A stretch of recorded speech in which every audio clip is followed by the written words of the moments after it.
Have you ever stood at a crossroads in life, looking back with a heavy heart, thinking, I missed my chance? Maybe it was a dream that slipped away, an opportunity that closed forever, or a moment when you failed so badly you thought there was no coming back.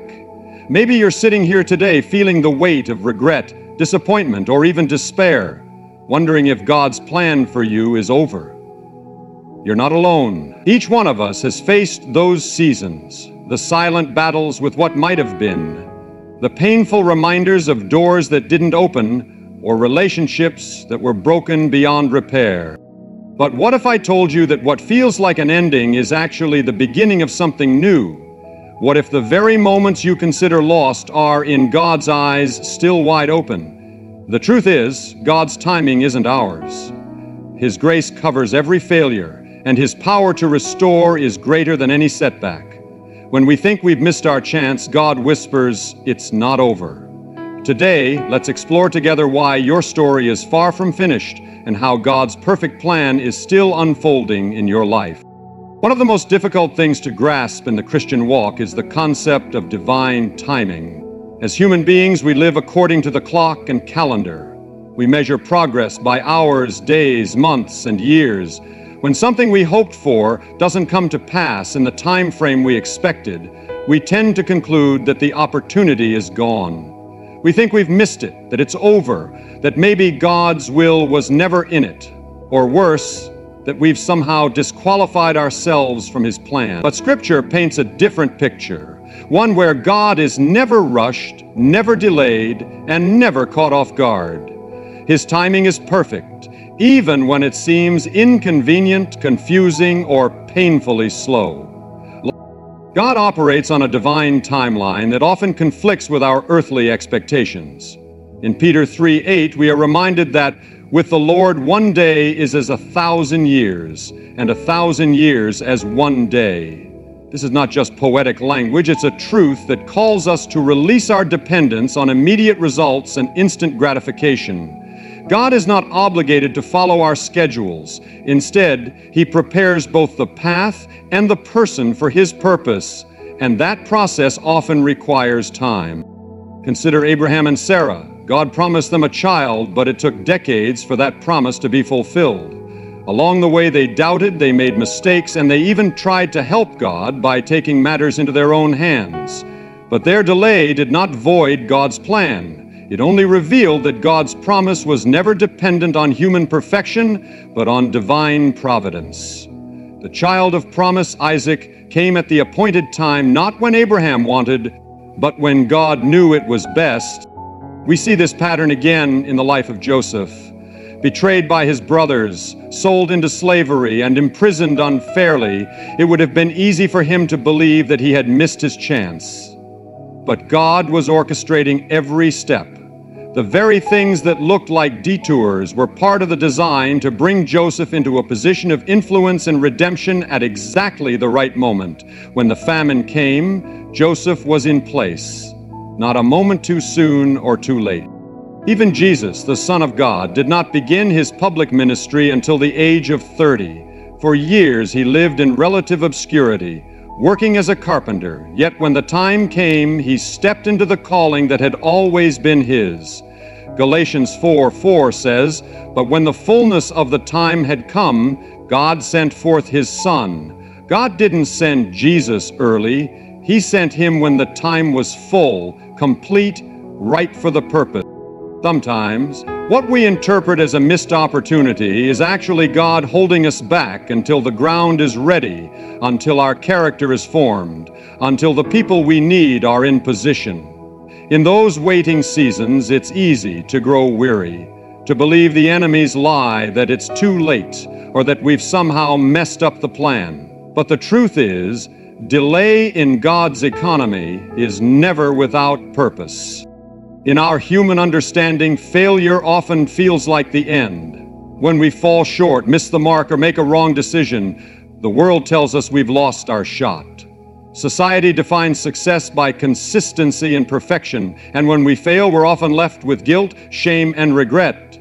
But God's view of failure is radically different. In His kingdom, failure is not final. It's a chapter, not the whole book. It may feel like a dead end, but in God's hands, even our lowest moments can become turning points for something greater.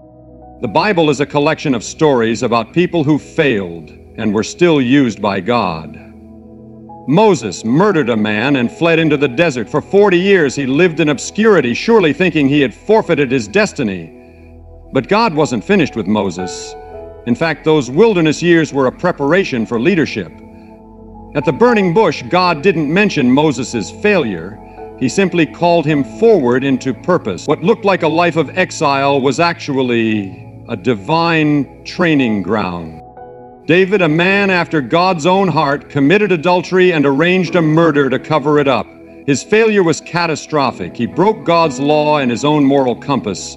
But when he repented, God didn't discard him. David was restored, not without consequences, but also not without grace. His life continued and his legacy remained. The Psalms he wrote in brokenness still speak to us today, proof that God can bring beauty even from ashes. Peter, one of Jesus' closest disciples, denied knowing him 3 times. Not once, but 3 times, just when Jesus needed him most. Can you imagine the weight of that guilt? But after the resurrection, Jesus went looking for Peter. He didn't rebuke him, he restored him. Feed my sheep, Jesus told him, not only forgiving Peter, but entrusting him with leadership in the early church. Peter's failure didn't disqualify him, it refined him. This is the heartbeat of the gospel. We are not accepted by God because we are flawless. We are accepted because Jesus is. His death on the cross was the payment for every failure, every shortcoming, every sin. And his resurrection is the proof that failure doesn't have the final word. God's mercy is not given to the deserving, but to the willing. When we bring our failure to him, he doesn't shame us. God is not in the business of discarding people who stumble. He's in the business of redeeming broken stories. Your failure may feel like a closed door, but in God's hands it can become a doorway to grace. Where you see ruins, he sees a foundation. Where you feel disqualified, he sees someone ready to be transformed. Failure doesn't end your calling. Often it begins a new depth of dependence on him you never knew you needed. Regret is a heavy burden. It creeps in when we look back and see the things we wish we had done differently. The words unsaid, the chances we didn't take, the sins we thought would never catch up to us. Regret whispers, "You ruined it." It convinces us that the past is proof that we're unworthy of a future. But the message of the gospel declares something radically different. Grace is greater than regret. Grace is God's unearned, undeserved favor. It is not a reward for the righteous. It is a gift for the broken. You cannot earn it, and you cannot out-sin it. The cross of Jesus Christ didn't just deal with small mistakes. It paid the full price for every sin, every failure, and every deep regret. The blood of Christ doesn't whitewash our history, it transforms it. Consider the Apostle Paul. Before he was a missionary, he was a persecutor. He hunted Christians, approved of their deaths, and caused unimaginable pain. If anyone had a reason to live under the weight of regret, it was Paul. Yet when he encountered Jesus on the road to Damascus, everything changed. God didn't bring up Paul's past to condemn him. He forgave it. And then he used Paul to write much of the New Testament. In 1 Timothy 1:15, Paul calls himself the chief of sinners, yet immediately declares that Christ came to show mercy to people just like him. That's grace overpowering regret. Grace doesn't deny that we've made mistakes. It simply says those mistakes don't get the final word. Regret says you're disqualified. Grace says you're forgiven and still called. Regret wants to keep us chained to our past. Grace breaks the chains and invites us to walk forward in freedom. This is not freedom to continue in sin, but freedom from the shame that keeps us stuck in it. Jesus didn't come for people who had everything together. He said, "I came not to call the righteous, but sinners to repentance." Luke 5:32. He came for the weary, the burdened, the ones haunted by the question, What if? He came for the man who wishes he hadn't walked away, for the woman who thinks it's too late to come back, for the person who believes their best days are behind them. He came for you, and he brings grace that washes over every moment of regret. When you bring your regret to God, he doesn't shame you, he covers it. He doesn't erase the lessons you've learned, he redeems them.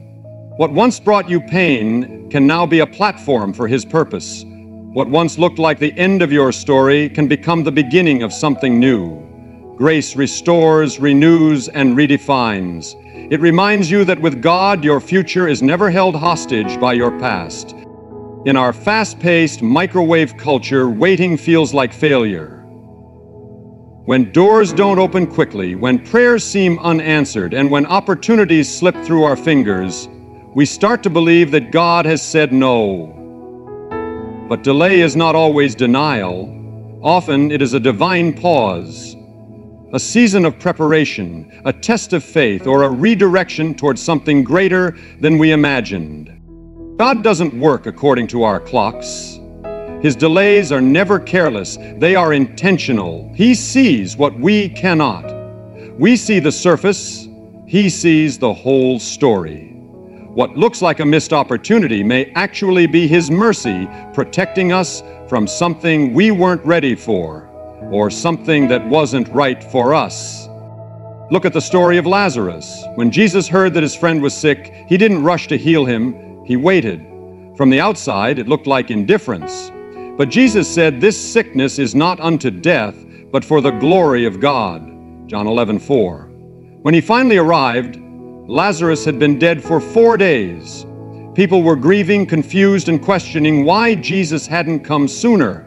But that delay set the stage for a greater miracle.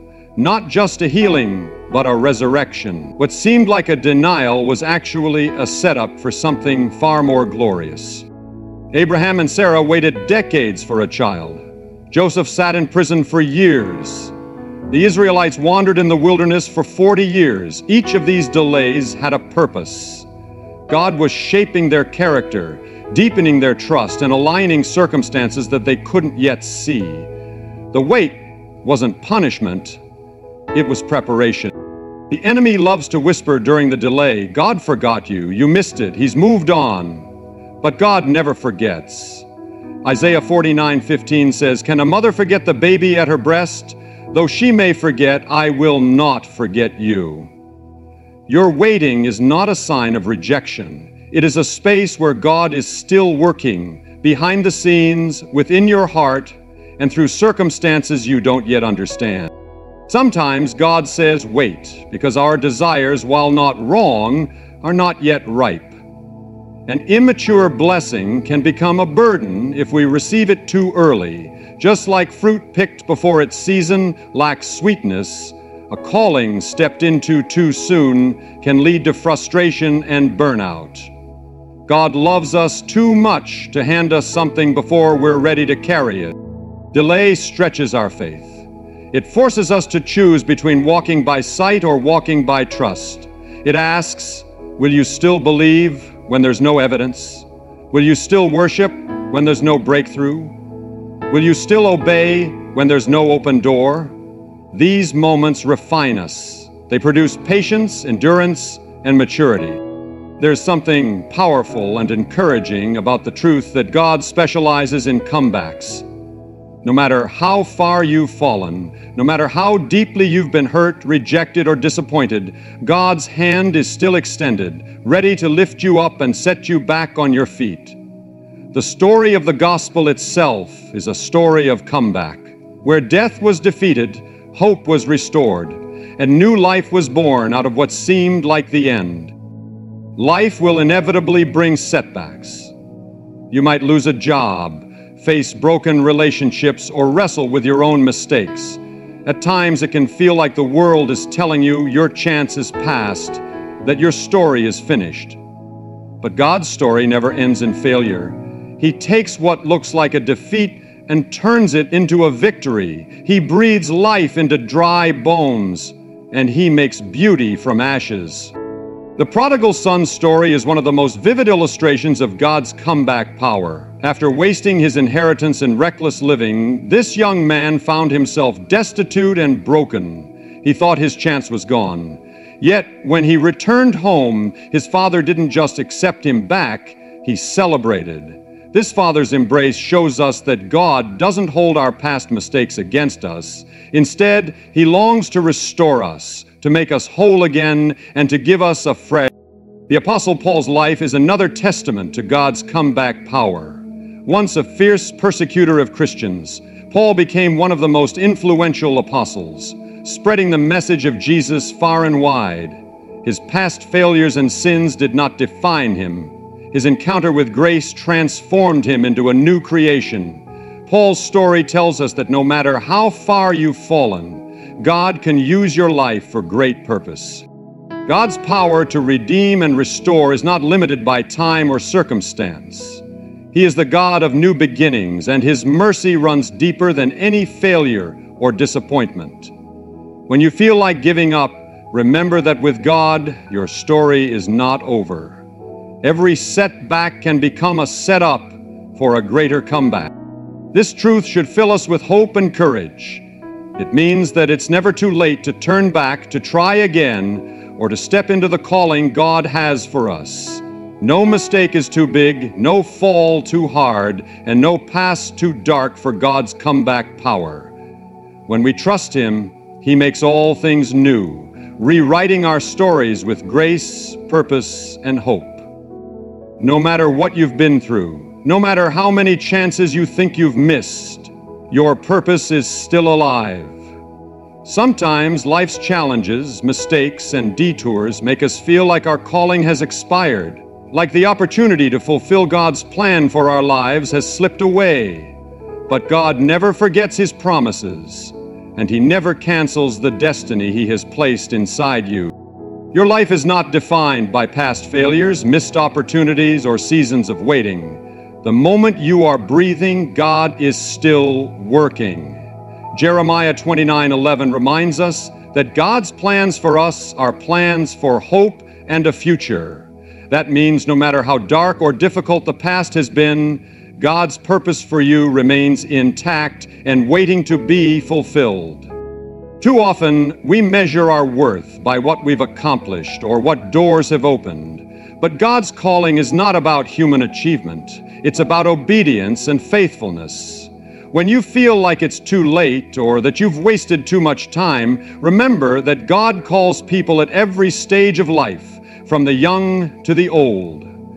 Moses was 80 when God called him to lead his people. Anna the prophetess was advanced in years when she served faithfully in the temple. Your age or your past does not disqualify you. Sometimes God's plan unfolds slowly because He is working through you to grow character, deepen your faith, and prepare you for what lies ahead. Your purpose may be waiting for the right moment, when your heart, your gifts, and your circumstances align perfectly. That alignment often requires patience and trust in God's perfect timing. God's calling is bigger than any setback or failure. It's a flame that never burns out, even if it flickers low at times. If you're willing to lean into Him, to seek Him with all your heart, He will reignite that fire within you. Your gifts, talents, and unique story all have a place in His grand design. So don't give up on your purpose. Don't let missed chances convince you that it's too late. Your calling is alive because God's grace is alive, and where grace is, purpose follows. Every new day is an opportunity to step closer to the plan God has for you, because with Him, it's never over.